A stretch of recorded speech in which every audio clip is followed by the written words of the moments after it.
ఈ లిసా అనే అమ్మాయి ఖచ్చితంగా మా అమ్మ మనిషి కాదు అని ఎందుకు అనుకుంటుంది? అసలు వాళ్ళ అమ్మ ఏం చేసింది? లాస్ట్ ట్విస్ట్ చూసాక ఫుల్ షాక్ అవుతారు. చెప్పే ముందు లైక్ కొట్టండి. లిసా ప్రతిరోజు వాళ్ళ అమ్మ ఒక పందిని ఎవ్వరికీ తెలియకుండా తీసుకెళ్లడం చూస్తుంది.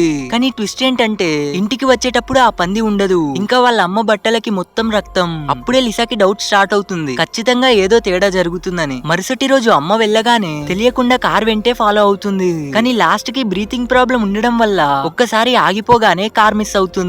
వాళ్ళ అమ్మ ఇంటికి వచ్చాక ప్రతిసారి పందులని ఎక్కడికి తీసుకెళ్తున్నావు అని అడిగితే అమ్మ కోపంతో గ్లాస్ విసిరేసి నీకు ఈ విషయం అవసరం లేదు, బయటికి వెళ్ళు అని అరుస్తుంది.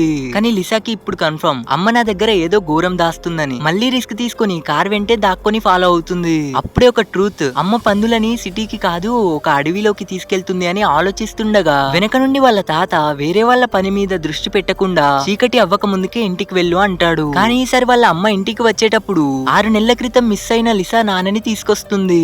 అతని శరీరం మొత్తం రక్తంతో నిండిపోయి ఉంటుంది. లిసా బాధతో చూస్తుంటే అమ్మ డోర్ ని గట్టిగా పెట్టేస్తుంది. అసలు వాళ్ళ నాన్నకి ఏం జరిగింది? అమ్మ పందులని ఎందుకు అడవిలకి తీసుకెళ్తుంది? అమ్మాయి ఈ భయంకరమైన సిచ్యువేషన్ ఎలా ఫేస్ చేస్తుంది? తెలియాలి అంటే లిసా అని సబ్స్క్రైబ్ చేసి కామెంట్ చేయండి.